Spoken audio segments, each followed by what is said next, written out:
Renvoy dan Kualifikasi dalam Hukum Perdata Internasional oleh Emry Sapitri Saragih dan Valentina Simandalahi.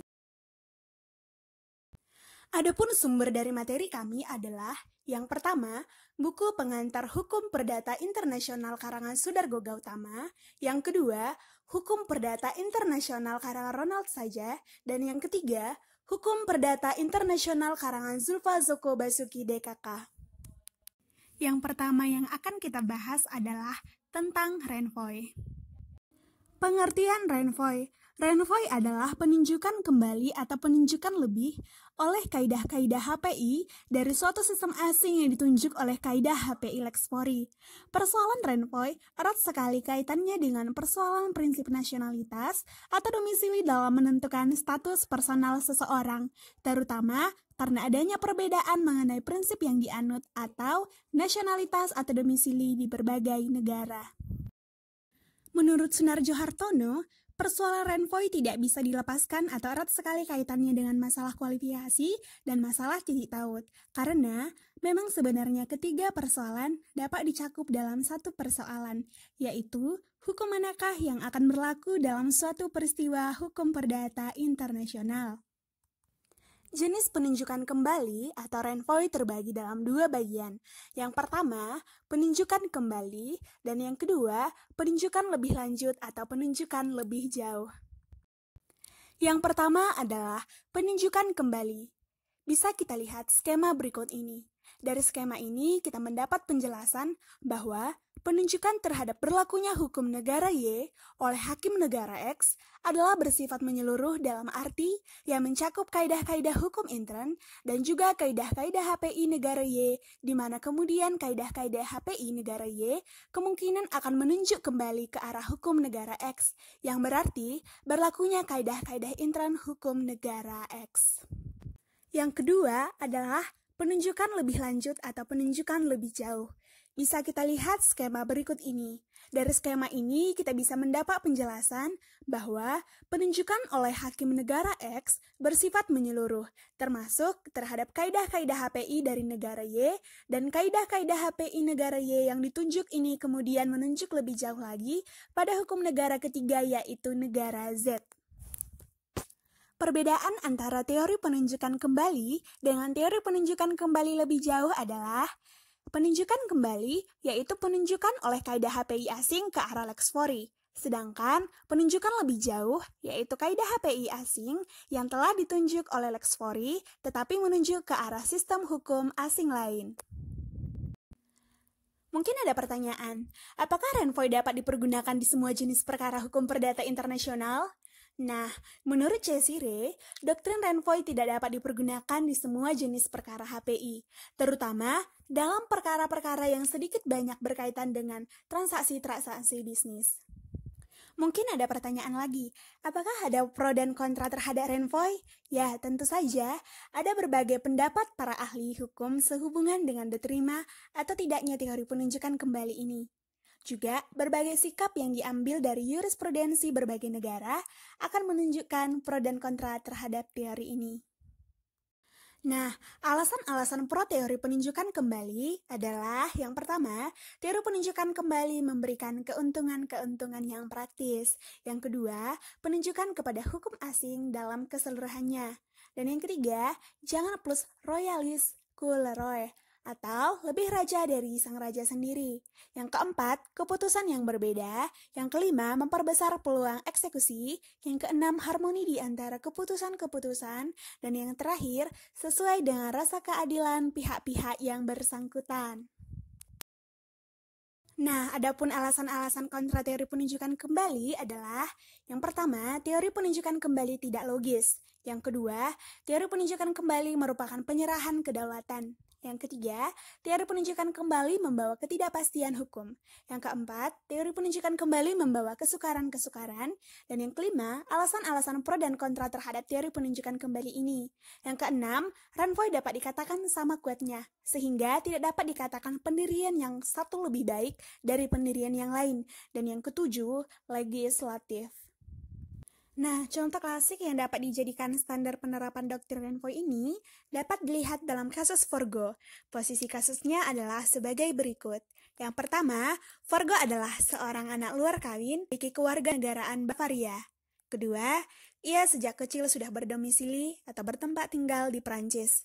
Yang ketiga, ia meninggal dunia di Prancis tanpa meninggalkan testamen. Yang keempat, Forgo meninggalkan benda-benda bergerak berupa sejumlah uang yang didepositokan di Bank Prancis. Dan yang kelima, perkara pembagian warisan diajukan oleh saudara-saudara alamiah atau Natuurliche Bloedverwanten, Forgo pada pengadilan Prancis. Persoalan hukum yang timbul adalah, yang pertama, berdasarkan hukum manakah pengaturan pembagian warisan tersebut harus dilakukan? Yang kedua, berdasarkan hukum atau hukum Prancis. Proses penyelesaian perkaranya adalah sebagai berikut. Yang pertama, Hakim Prancis melakukan penunjukan ke arah hukum Bavaria sesuai perintah kaidah HPI Prancis. Yang kedua, tampaknya Hakim Prancis menganggap penunjukan itu sebagai Gesamtverweisung, sehingga meliputi pula kaidah-kaidah HPI Bavaria. Yang ketiga, telah diketahui bahwa kaidah HPI Bavaria yang menyangkut pewarisan benda-benda bergerak menetapkan bahwa hukum yang harus digunakan adalah hukum dari tempat tinggal tetap di pewaris. Jadi, kaidah HPI Bavaria menunjuk kembali ke arah hukum Perancis atau hukum dari tempat kediaman tetap si pewaris. Pada tahap seperti inilah baru terjadi Renvoy. 4.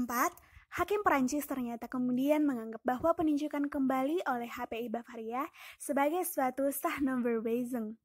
Yang kelima, berdasarkan anggapan itu, Hakim Perancis kemudian memberlakukan kaidah hukum waris Prancis atau kode sivil untuk memutus perkara yang bersangkutan. Yang keenam, perbedaan antara pemberlakuan hukum Prancis atau hukum Bavaria untuk memutus perkara tersebut bukanlah sekedar masalah teoretik saja, tetapi juga dapat menghasilkan keputusan yang mungkin berbeda. Dalam kasus Forgo tersebut, menurut hukum Bavaria, saudara-saudara kandung dari seorang anak di luar kawin tetap berhak menerima harta warisan dari anak luar kawin tersebut. Sedangkan, menurut Kode Sivil Prancis, harta peninggalan dari seorang anak luar kawin akan jatuh ke tangan negara. Oleh karena Cour de Cassation telah menerima Renvoy, yang berarti hakim menerapkan Kode Sivil Prancis. Maka, sebagai akibat harta warisan Forgo jatuh ke tangan Fiskus atau pemerintah Perancis. Baiklah, selanjutnya kita akan membahas tentang kualifikasi dalam hukum perdata internasional. Nah, ada beberapa istilah yang dapat dipergunakan untuk menyebut kualifikasi, dan teman-teman dapat membaca istilah dari kualifikasi tersebut. Pengertian dari kualifikasi yaitu melakukan penerjemahan atau penyalinan fakta sehari-hari dalam istilah-istilah hukum. Dalam data internasional, masalah kualifikasi merupakan masalah yang ditangani secara lebih khusus, karena dalam perkara-perkara hukum perdata internasional, orang selalu berurusan dengan kemungkinan berlakunya lebih dari satu aturan hukum dari dua negara atau lebih yang berbeda untuk mengatur sekumpulan fakta tertentu. Persoalan penting yang muncul dalam proses kualifikasi hukum perdata internasional pada dasarnya adalah berdasarkan sistem hukum apa kualifikasi dalam suatu perkara hukum perdata internasional seharusnya dilakukan. Ada beberapa teori kualifikasi, yaitu yang pertama, teori kualifikasi lex fori, yang kedua, teori kualifikasi lex causa, dan yang ketiga, teori kualifikasi otonom. Baiklah, kita akan masuk kepada teori kualifikasi yang pertama, yaitu teori kualifikasi lex fori. Pengertian dari teori kualifikasi lex fori adalah kualifikasi yang dilakukan menurut hukum material pihak hakim yang mengadili perkara yang bersangkutan. Aliran ini dianut oleh Franz Kahn dan Bartin. Bartin berpendapat bahwa teori ini harus dipergunakan dalam kualifikasi dengan alasan seorang hakim sudah disumpah untuk menegakkan hukumnya sendiri dan pemberlakuan hukum asing sebagai wujud kesukarelaan forum untuk membatasi kedaulatan hukumnya.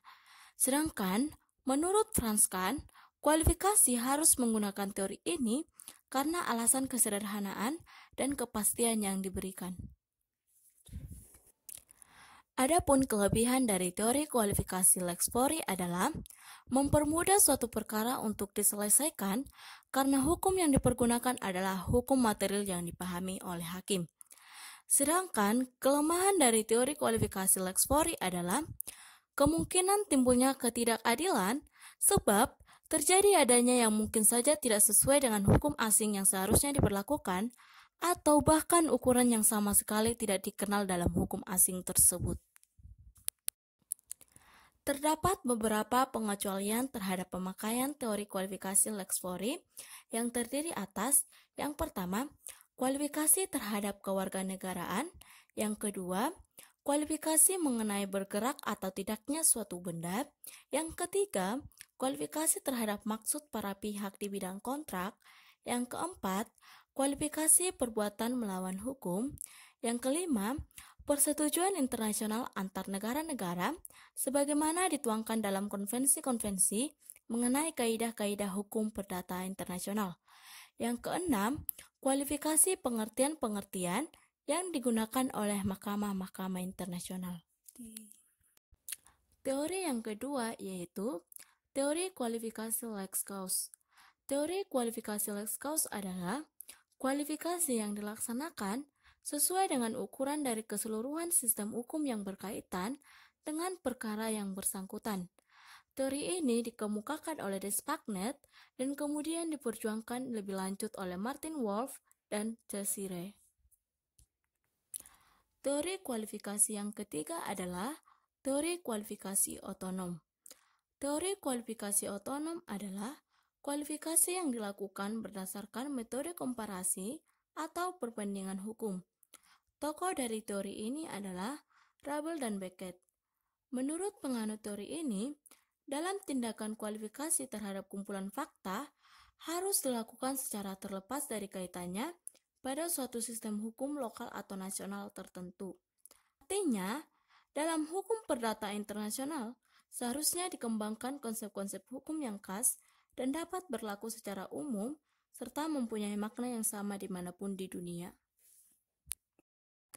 Meskipun teori kualifikasi otonom ini ideal, tetapi dalam prakteknya sukar untuk dilaksanakan karena yang pertama, menemukan dan menetapkan pengertian-pengertian hukum yang dianggap berlaku secara umum adalah pekerjaan yang sulit dilaksanakan. Yang kedua, hakim yang akan menggunakan kualifikasi ini haruslah mengenal semua sistem di dunia, agar ia dapat menemukan konsep yang diakui di seluruh dunia. Baiklah, demikian pemaparan kami tentang Renvoy dan kualifikasi dalam hukum perdata internasional. Saya Emri Sapitri Saragi, saya Valentina Simandelahi, mengucapkan terima kasih dan semoga pemaparan kami bermanfaat. See you.